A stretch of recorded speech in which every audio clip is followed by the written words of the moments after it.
novo massacre em uma escola pública de São Paulo, provocada por 2 jovens, deixa mortos, feridos e imagens que serão difíceis de esquecer. Um verdadeiro ato de crueldade. Várias vítimas, vários alunos aí baleados. Ele tava segurando a arma com uma mão só atirando. Quando eu vi ele carregando a arma, eu peguei meu amigo e meu irmão, a gente correu pro canto, onde estava um monte de pessoa. Eu se escondi no banheiro. Os 2 atiradores chegaram em um carro branco e pararam na entrada principal da escola Raul Brasil. Pegaram algumas coisas dentro do carro, sem pressa, e passaram pelo portão que estava aberto.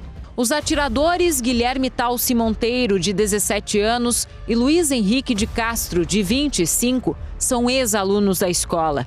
Talvez por isso, não foram impedidos de entrar. Assim que o primeiro atirador entra, encontra um grupo de estudantes, além da coordenadora da escola, e atira.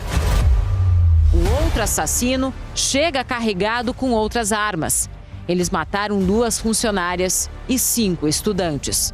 Muito triste ver aqueles nossos alunos tudo gritando, a gente passar ali com eles ali no chão. Muito triste.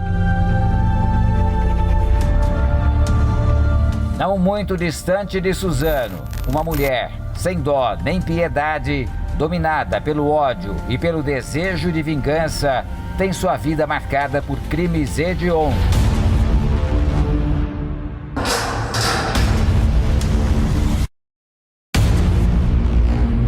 Leda vem de uma família bem conturbada. Na infância, ela presencia várias cenas de agressões entre seus pais. E muitas vezes, ela também era vítima de violência por parte de sua mãe. Porque eu era uma criança rebelde.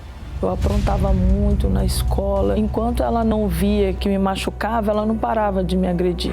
Ela cresce e se torna uma adolescente revoltada. Além disso, nutre em seu coração muito ódio e alimenta um forte desejo de vingança. Crescendo uma criança revoltada, vingativa. Na vida adulta, ela começa a trabalhar em um bingo e conhece várias pessoas envolvidas com o mundo do crime. Influenciada, ela passa a se interessar por armas e entra para a criminalidade. Eu comecei a me fascinar por tudo aquilo, né? Comecei a ter amor a armas. Estelionato, furtos e falsificação de documentos passam a fazer parte da rotina de Leda.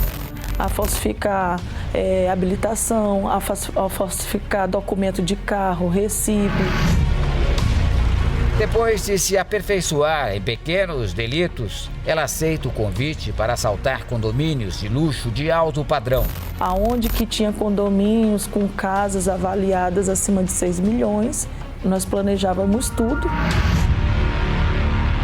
Por trás de uma mente diabólica, Leda arquiteta vários planos de maldade, pois sente prazer no sofrimento alheio. Ela sequestra as vítimas e as tortura sem dó nem piedade. Uma mente diabólica e eu não tinha medo de nada. Durante um ato de vingança contra 4 pessoas, Leda, a sangue frio, assassina 3 com um tiro na cabeça e queima viva a 4ª vítima. Eu sentia prazer, era como se eu estivesse cumprindo um dever. Cada pessoa foi isso que eu senti depois, missão cumprida.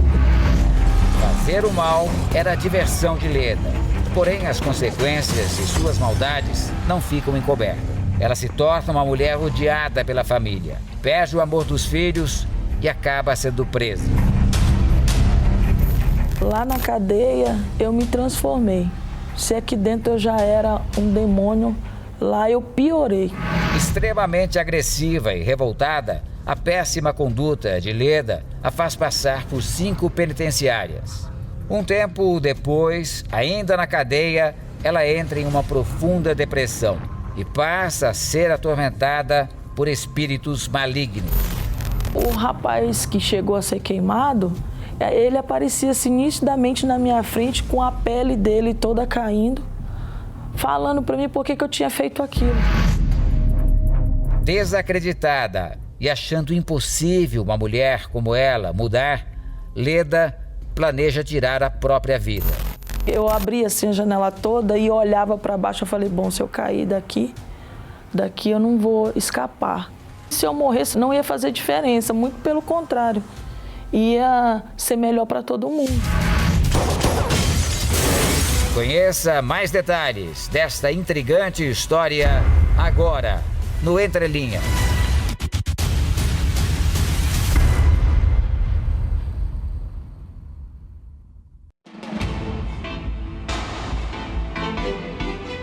Bem-vindo ao Entre Linhas de hoje. Nós vamos tratar do assunto do ódio. Ódio.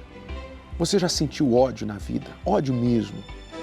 Vontade de fazer justiça com as próprias mãos. Você escolheu o caminho do ódio e pensou muitas vezes, olha, não tem mais volta para mim. Agora eu vou até o fim. Não tem solução. Talvez o ódio se tornou um apelo mais convidativo para você do que o amor. Porque amor você nunca conheceu. Você é descrente do amor. Mas o ódio você consegue sentir, palpar. Você sabe que é real.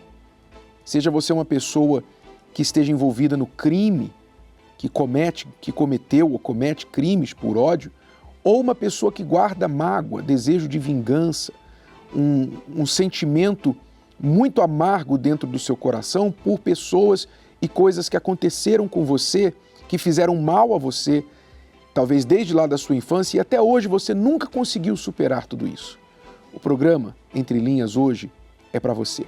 Você vai conhecer a Leda, que está aqui com a gente no estúdio, e eu digo a você, se fosse há mais ou menos 2 anos, eu não estaria aqui com você, não. Bem-vinda, Leda.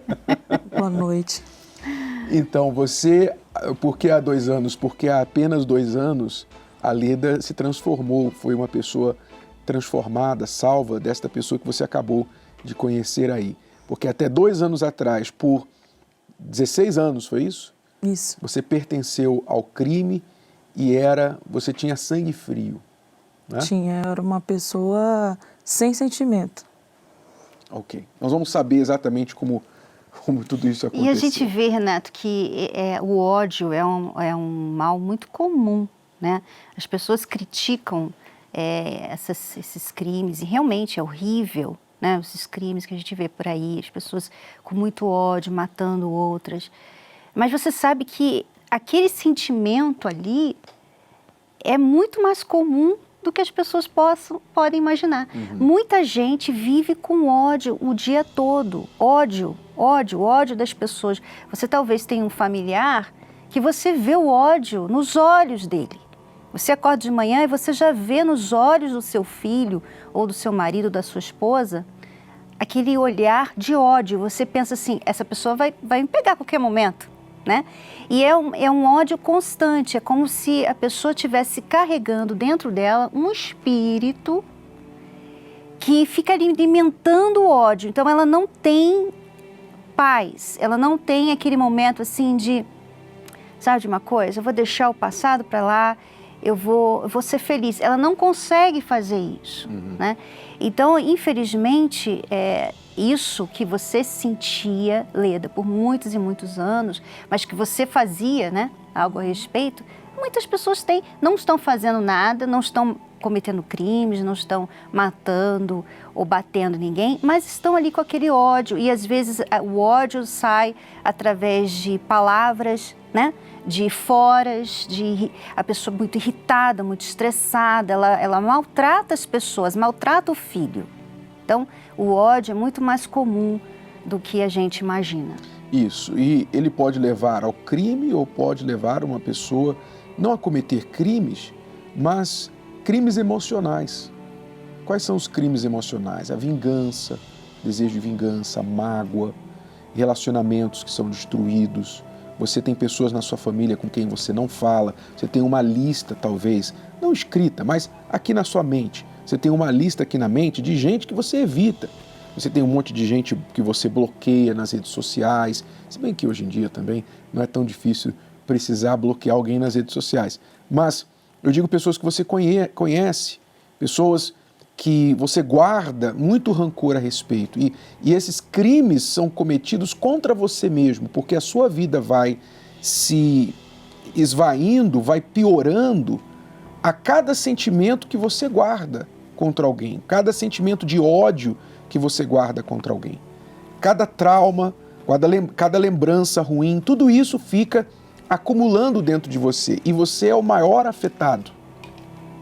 É o mais afetado de todos, não o alvo dos seus ódios, mas você mesmo acaba sendo mais afetado. Eu conversava com uma pessoa recentemente que foi no médico e falou que estava com muitas dores e o médico perguntou, você tem algum problema emocional, você tem alguma questão? E ele falou, né?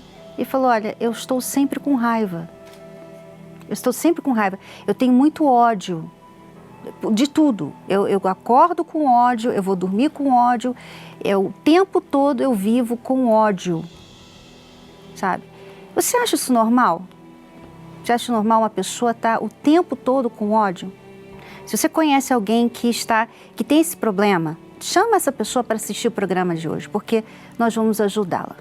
Isso, e você pode comentar nas nossas redes sociais, nós estamos aqui transmitindo pela minha página no Facebook, Renato Cardoso Oficial. Você pode comentar lá e também compartilhar com seus amigos. Se você está no Facebook, compartilhe com todos os seus amigos a transmissão ao vivo agora e deixar os comentários que nós vamos acompanhando aqui. Bom, Leda, vamos começar então a sua história. Você entrou para o crime com que idade? Com 23 anos.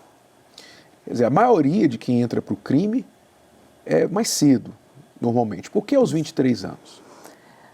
Na verdade, tudo começou quando eu tinha 5 anos, né?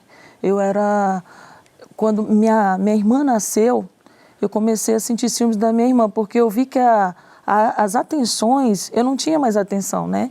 As minhas atenções todas foram voltadas para ela.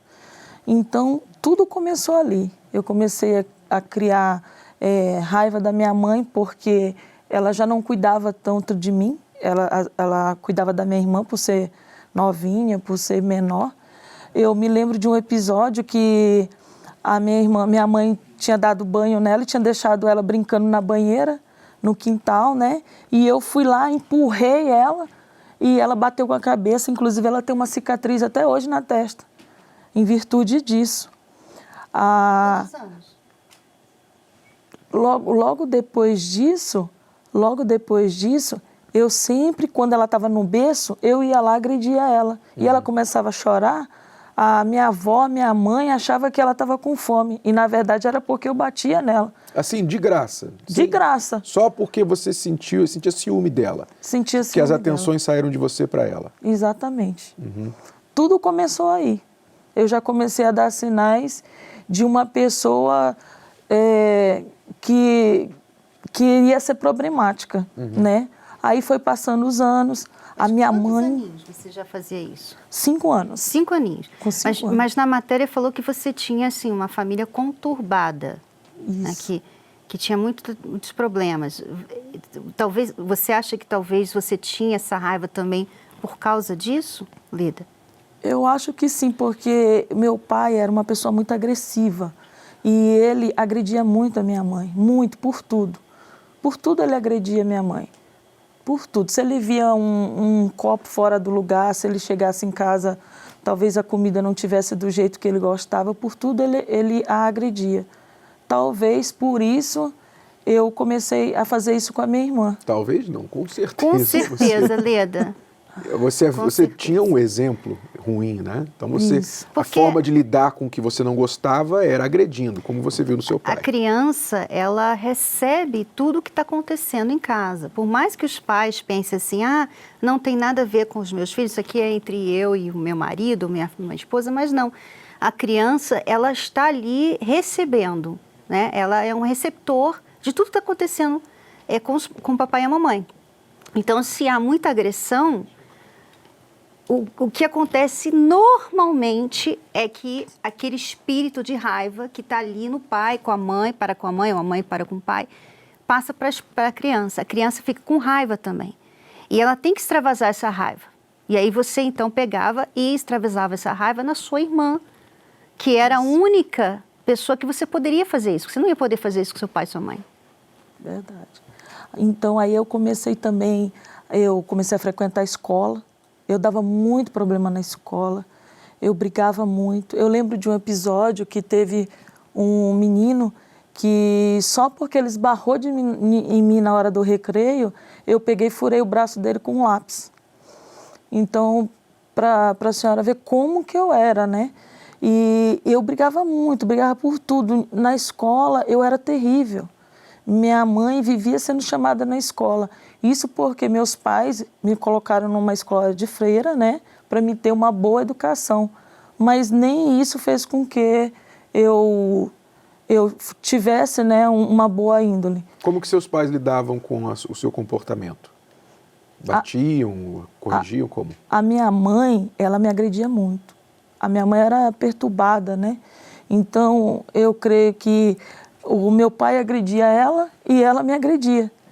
Eu apanhava muito, muito. Enquanto ela não via eu machucada, ela não parava de me agredir. E geralmente era assim. E eu apanhava direto, era quase todos os dias.